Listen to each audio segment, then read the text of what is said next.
بسم اللہ الرحمن الرحیم الحمدللہ رب العالمین والصلاة والسلام علی سید الانبیاء والمرسلین۔ ناظرین کرام السلام علیکم ورحمۃ اللہ وبرکاتہ۔ میں ہوں تسلیم احمد صابری اور آپ پروگرام دیکھ رہے ہیں آدم سے خاتم تک۔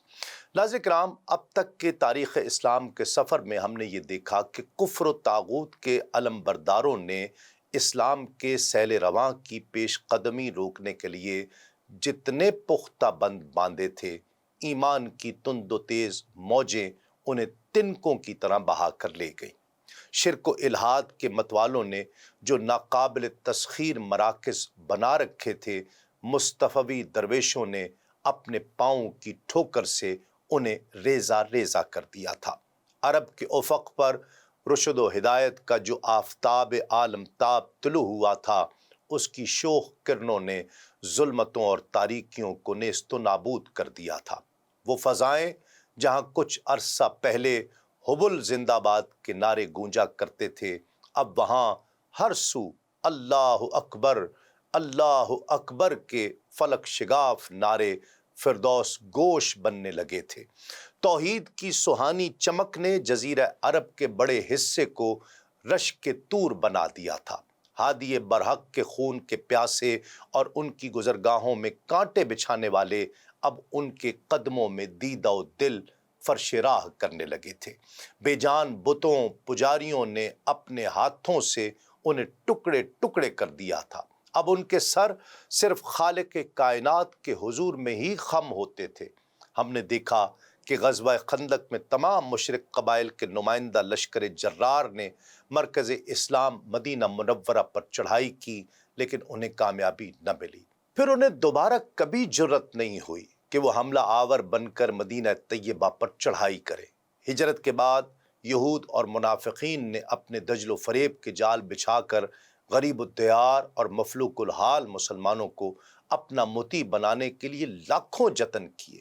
ان کی بعض فریب کاریاں اور عیاریاں تو انتہائی خطرناک تھیں، لیکن حضور نبی کریم صلی اللہ علیہ وآلہ وسلم کی پیغمبرانہ قیادت نے 2-3 سال کے قلیل مدت میں ان کی رونت و نخوت کا جنازہ نکال کر رکھ دیا، اور سن 7 ہجری میں خیبر کے ناقابل تسخیر قلعوں اور گرد و نواح میں یہود کی آبادیوں پر اسلام کا پرچم لہرانے لگا۔ جہاں تک جزیرہ عرب کا تعلق تھا، اسلام دشمن ساری قوتیں اب دم توڑ چکی تھیں۔ جنگ موطا میں مسلمانوں کی کامیابی نے گویا ایک نئے دور کا آغاز کر دیا تھا۔ یہی کامیابی چند ماہ بعد اسلام کے اولین مرکز مکہ کی فتح کا موجب بن گئی۔ آج کے پروگرام میں ناظرین کرام ہم فتح مکہ کے اسباب پر تفصیل سے بات کریں گے، لیکن گفتگو کا آغاز موطا کے معرکے کے تجزیے سے کرتے ہیں اور پھر کچھ چند سرایا کا ذکر، پھر اس کے بعد فتح مکہ۔ موطا میں ہونے والی اس جنگ کا نتیجہ کیا نکلا؟ اس سوال کا جواب تشریح طلب ہے۔ بعض متعصب تجزیہ نگاروں کا خیال ہے کہ اس جنگ میں مسلمانوں کو شکست ہوئی۔ وہ وہاں سے بھاگ کر مدینہ منورہ پہنچے۔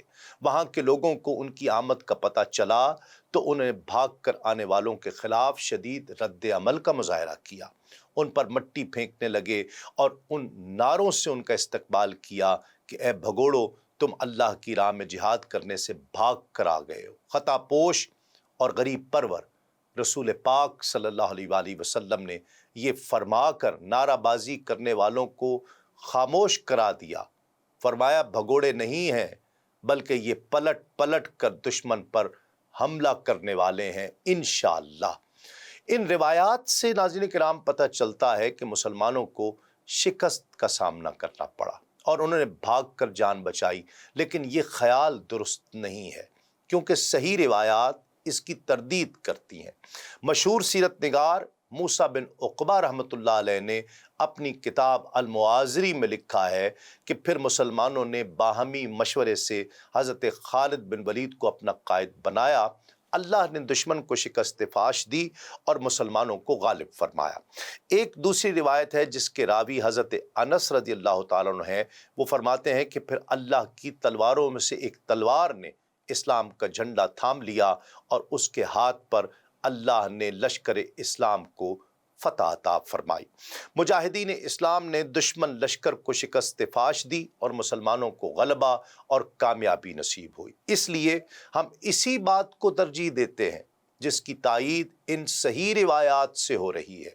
علامہ ابن کثیر نے ان مورخین کی آراء قلم بند کرنے کے بعد اپنی ذاتی رائے، اپنی ذاتی تحقیق ان الفاظ میں تحریر کی ہے کہ جب حضرت خالد بن ولید نے رومی لشکر پر حملہ کیا تو اللہ کی تائید سے انہیں شکست فاش دی۔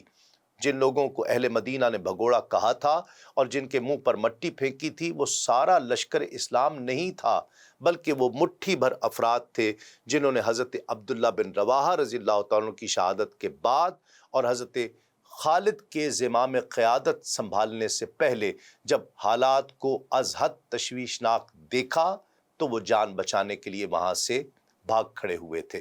صرف ان چند افراد پر اہل مدینہ نے خاک افشانی کی تھی۔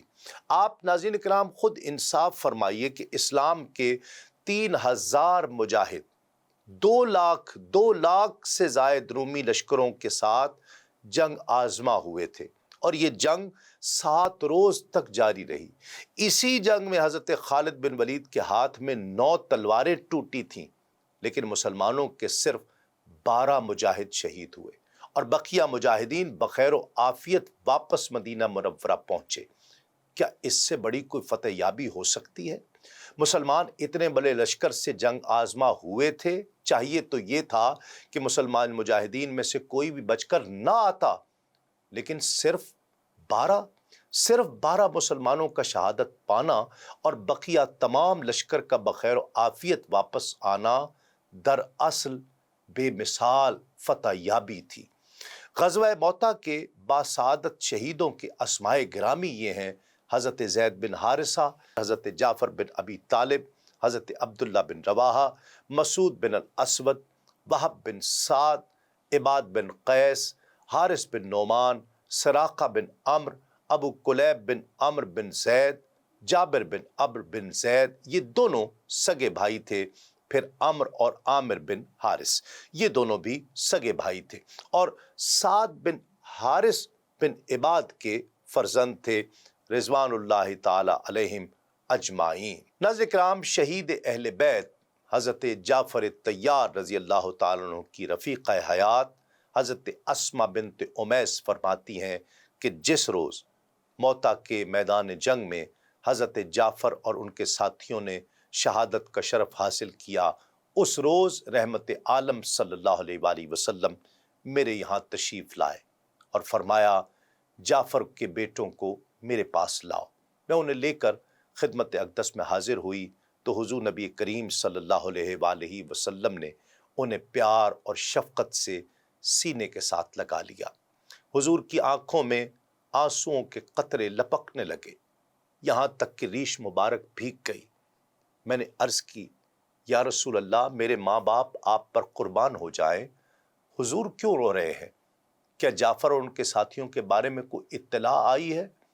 فرمایا ہاں، وہ آج شہید ہو گئے ہیں۔ یہ سن کر وہ فرماتی ہیں کہ میری بے ساختہ چیخ نکل گئی۔ میری چیخ سن کر بہت سی عورتیں جمع ہو گئیں۔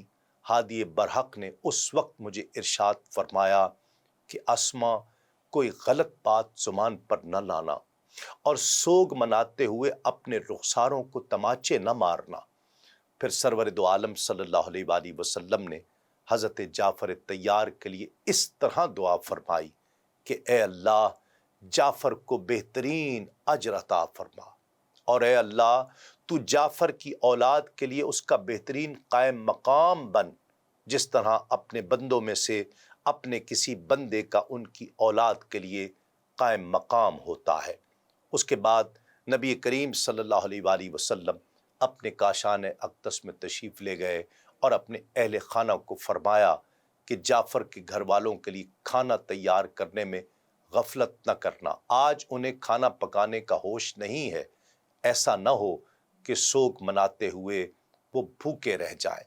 حضرت جعفر طیار رضی اللہ تعالیٰ عنہ کے صاحبزادے حضرت عبداللہ فرماتے ہیں کہ نبی کریم صلی اللہ علیہ وآلہ وسلم کی خادمہ سلمہ نے جو صاف کیے، پھر انہیں پیسا، پھر چھان کر گوندھا،